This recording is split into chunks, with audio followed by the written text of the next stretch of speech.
I'm just going to jump right into it today. I'm not going to do any words before I say any words. I want to start with a story about a farmer, a baker, who came to suspect that a farmer from whom he bought his butter was giving a short weight on the butter. So for the entire week, he carefully measured the butter that he bought at home, and sure enough, his suspicions were confirmed. Each pound of butter did not weigh quite a pound. Irate, the baker had the farmer arrested for cheating him. A hearing was scheduled without delay. I assume you use the standard weights when measuring your goods, the judge asked the farmer sternly. As a matter of fact, I don't, responded the farmer calmly. Well, then how then do you do your measuring? Well, you see, Your Honor, when the baker began buying his butter from me, I decided to buy his bread.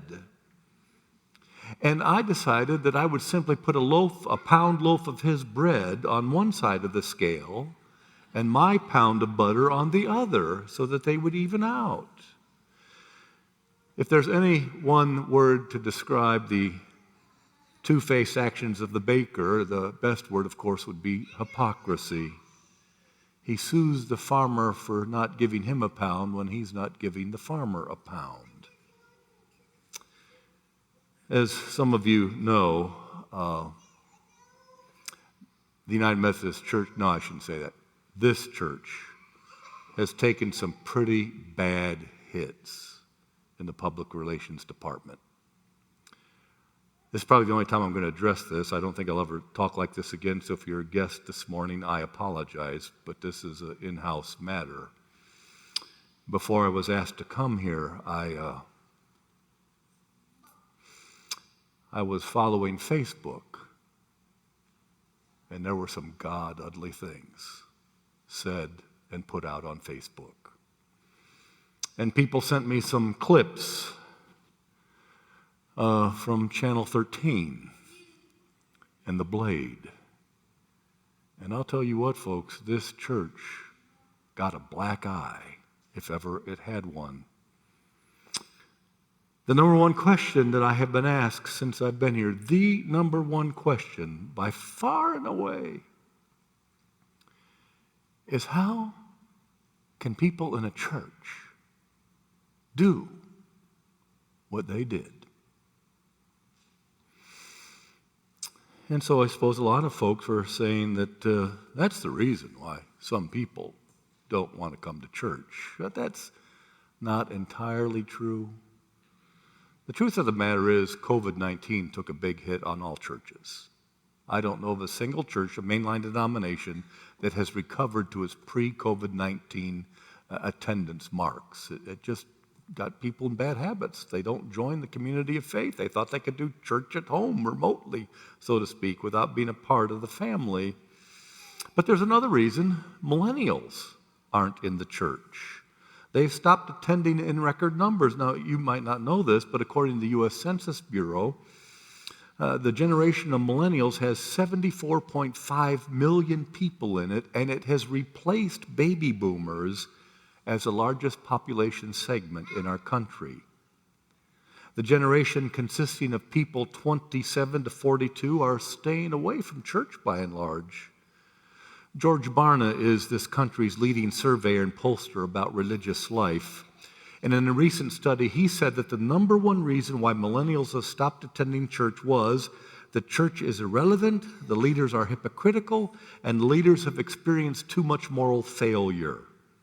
Now, I know that sounds like three reasons in one, but Barna study groups the three reasons together as one under the title of hypocrisy. If you talk to an unchurched newcomer, a millennial, the argument goes something like this: the church is irrelevant. Why should anybody go? It's full of hypocrisy. Just look at the moral failure of its leaders. And whenever I hear a complaint that the church is full of hypocrites, my reaction is something like this. Well, duh. Of course it's full of hypocrites. The moment you or I stepped into this building, the church became full of hypocrites. If you come into any church, you're going to see the best and worst of human behavior. On the bad side, you're going to find greed and lust and pride and gluttony and arrogance and pig-headedness and meanness and lying and slander, all kinds of sins known to humankind. And that's because the church is made up of, quite simply, imperfect human beings. Jane McAllister Pope, in her article, Come to Church and Join the Dance, she said something interesting, though. She said, but imperfection is not necessarily a bad thing. When our rough, flawed personalities rub together, the friction makes heat, but it also polishes. I like that. If we tough it out together, we just might come out shiny. Even more to the point, in the church you see people trying to be their best, albeit imperfectly, to imitate the radical love, the sacrifice, and the compassion of Jesus Christ. I wouldn't want to be a part of a church that didn't have a healthy contingent of hypocrites. Now, a hypocrite, I understand, that's somebody who says one thing and does another, but in the church, at least we're trying to do what we say. We're trying to walk the talk, and I would rather be in the company of people who tried to be better and failed than in the company of people who never tried to be better and succeeded. I want to say to people outside the church, can you think of a better place for hypocrites to be than in the church? It's not a rest home for saints here, folks. This is a hospital for sinners. Give me a church full of hypocrites, and I will show you an incubator full of saints that are about to hatch. If a person outside the church levels a charge that the church is full of hypocrites, I want to say, well, you know what? So's the grocery store. But I still eat. I still go there to buy food. Yesterday, I went over to West Lafayette, Indiana, to watch a football game. I have good friends there at Purdue. They're big supporters of the school. And he was kind enough to get me in nice seats right down below the press box, right in front of the press box.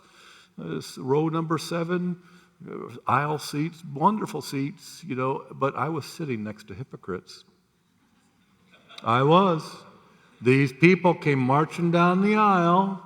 It was midway through the first quarter. They stroll in, they get it to make us get up, and they sit down. They sat there for about 5 minutes. And then they got up and made us get up again, went up, back, get something to drink, something to eat, some hot dogs, because they were free up there, And then they came back a little while later, and then it started misting and drizzling a little bit, and they got up and they left again and went to get something else to drink. They didn't stay for, I'll bet, 5 minutes of that game. They're just hypocrites. They're not Purdue supporters. Oh, I know they were wearing their sweatshirts and all that stuff, but I don't think I'm ever going to go to a football game again because the place is full of hypocrites.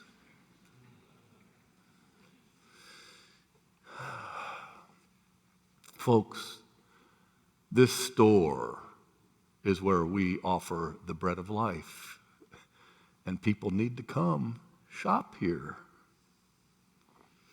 There are lots of things I want to say to people outside the church who excuse themselves from coming because it's so full of hypocrites. But unless they're my friends, I usually try to bite my tongue. Because, there's a certain tone of defensiveness in my remarks, and defensiveness always repels people rather than attracts them. And defensiveness always makes the other person think, I must be touching a sore spot here. There might be more truth there than they're willing to admit. So I try to stay away from it. Jesus' complaint is exactly that of the millennials this morning, the moral failure and the hypocrisy of the religious institutions' leaders. The only difference is that Jesus is on the inside leveling the charge rather than the outside. And in one sense, these denunciations that Jesus puts on the scribes and Pharisees, it goes really against the entire human race because we have this deep-seated tendency in human nature to be hypocritical. Jesus, of course, rightly holds the religious leaders to a higher standard. Now, I know there were people in Jesus' day that want to excuse their religious leaders with the obviously true attitude. They'd say to the scribes, well, they're only human. You hear this all the time in our society where people want to excuse the sins of the private sins of their political or religious or education or business leaders or their athletic heroes. We hear them say, well, you know what they do on their own time in their own private lives is their own business. But folks, if they're going to be leaders, shouldn't they be held to a higher standard? If leaders are not held to a higher standard than anyone else, then what qualifies them to be leaders? Leaders, by definition, are supposed to stand above and in front of everyone else, setting examples, leading the way. Now, in the text for the morning, we start with a fourth woe out of 7 that Jesus levels against the scribes and Pharisees by Jesus. He says of them that they're extremely meticulous about weighing out kitchen spices, like parsley leaves on a scale, to make sure that God gets 1/10 of the tithe that God deserves. But they fail to pay more careful attention to the weightier matters of the law: justice and mercy and faithfulness in relationships. He says they strain at a gnat and that they swallow a camel. That is, they run their wine through a very fine filter to make sure that the smallest unclean animal or bug doesn't enter their mouths. But they let the largest known unclean animal to them, a camel, slip down their throat without so much of a word of protest. The charge is simple. The scribes and Pharisees are majoring in minors and minoring in majors. It's something that we all can do if we're not careful. We need to understand, folks, that relationships with others are always more important than the rules. They forgot that in Jesus' days. We forget it in ours. We can be so meticulous about our giving to the church and our attendance on a Sunday morning, and yet at the same time we can be hard, arrogant, cruel, forgetting the claims of mercy. It's easy to keep the rules in one sense, or at least it's easier to keep the rules than it is to keep relationships. Because relationships are hard. A lot of things can go sideways, and it takes every bit of energy we have to get them right. The next charge in the text is very similar to the previous one. Once again, the charge is made that the scribes and Pharisees are paying attention to small matters, like whether the eating utensils are ceremonially pure, while ignoring the fact that the drink inside the cup or the food on the plate might have been obtained by cheating or extortion or theft, might be consumed without any thought or consideration about the people who might be in need. The food and drink might be luxurious and gluttonous, but to them it didn't matter, so long as the vessel itself was ceremonially clean. Jesus says instead of debating the fine points of kosher purity on the plates and dishes, the religious leaders should be concerned with ethical behavior. For the scribes and Pharisees, it was all about looking good rather than being good. And of course, it's not without its parallel among us. I call it public relations piety or Facebook presence, because in the Facebook, we always put ourselves out there in a very favorable way. Folks never see the real family, the real us. A lot of people in church, myself included, are too concerned with how we look than how we really are. The last charge of hypocrisy's meaning might escape us because we don't know what a whitewashed tomb is.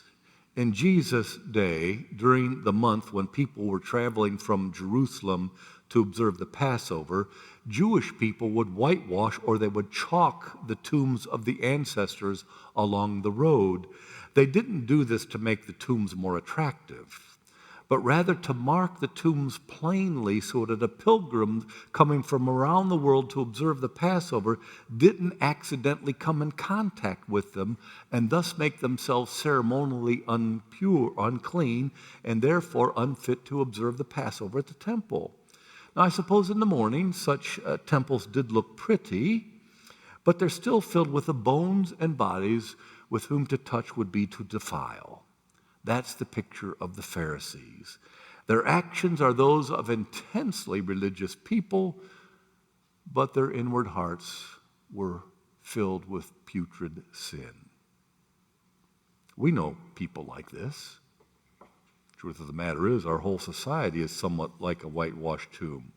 We've got marvelous machines, towering buildings, incredible technology, 1,000 other things that we would call progress. But just below the high-polished, high-tech surface is strife between nations, the unrivaled and growing burden of the poor, the stench of addictions, the darkness of mental illness, pride and self-serving behaviors. What Jesus says of the Pharisees, Jesus can say of me and perhaps of you. In some ways, we are whitewashed tombs.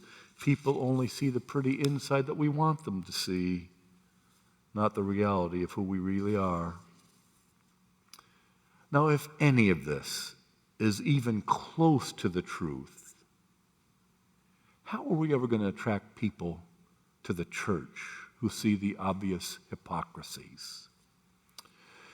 Well, we who suffer from this malady of saying one thing and doing another, how are we to be cured?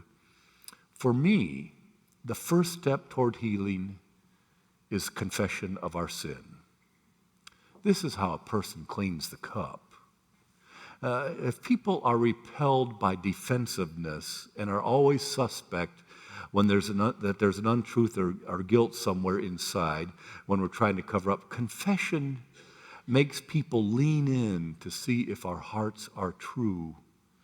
Now, this is just an opinion, but if we're to have any hope of getting people outside this church to come here that are staying outside because of the hypocrisy, the only plausible approach, I think, to say is, you're right. We messed up in this place, and we did it badly. It's egg on our face. We want to strive to live up to the standards that Christ put before us, but we failed, and we failed miserably. For this, we need to freely offer our apologies. And then the barrier's cracked. It's not a defensive wall, but a broken heart and vulnerability that will let people in. It lets God in too. The scriptures say, a broken and contrite heart God will not despise. Turns out that's true for people too. People appreciate transparency and genuineness, even if it reveals frailty. So whenever you approach anybody from the outside of the church as Christians, we should always acknowledge the possibility, we could be wrong. Probably we were wrong. And apologize. What we're talking about here, folks, is integrity, which is the opposite of hypocrisy. Lloyd Patterson was the church historian at the Episcopal Divinity School, and he was once asked how he accounted for the endurance of the early church when so many tools of communication that we associate with church growth didn't exist, and in fact they couldn't be offered in a hostile environment. People couldn't even have church buildings in the early church, let alone PR programs. And he responded that the early Christian communities were characterized by unusual integrity, and that people were attracted to that. We are called to be a people who are more concerned with internal integrity than external appearance. A new suit will not cover a corrupt heart.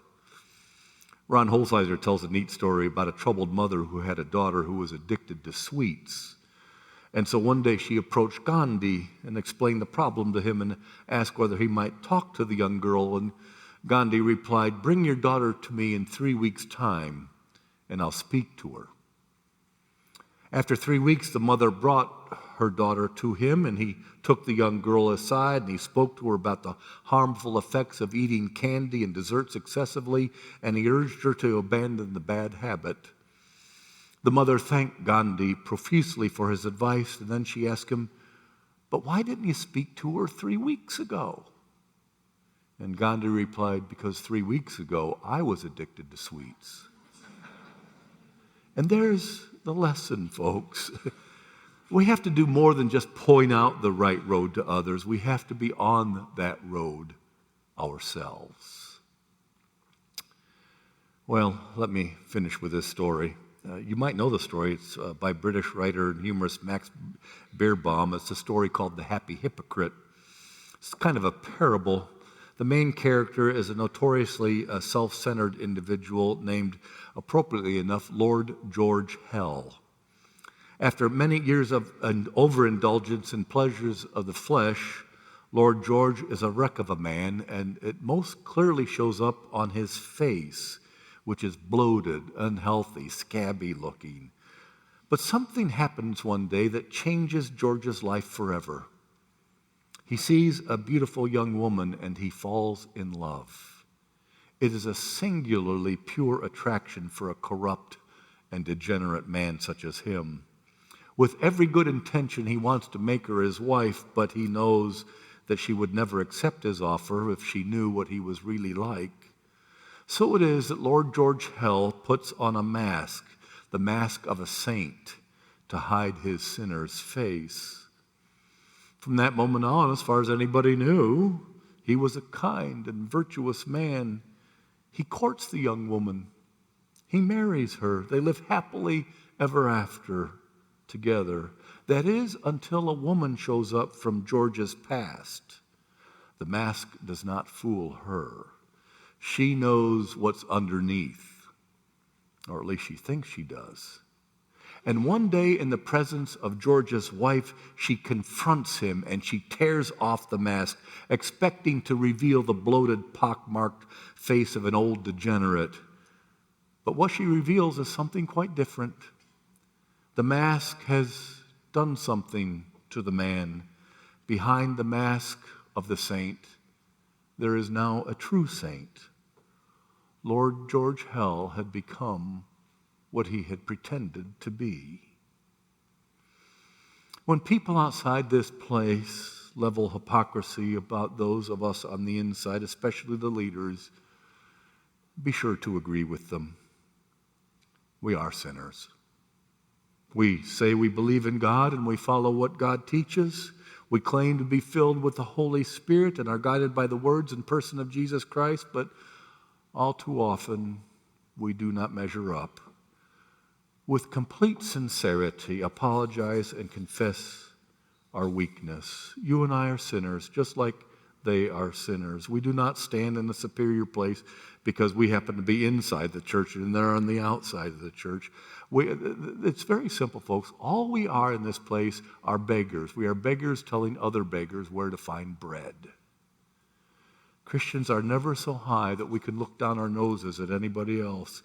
And once that playing field is marked and leveled, then you can invite a person to come with you into church, because this is the place, by the grace of God in Jesus Christ, that people are transformed in the persons that they aspire to be. Amen.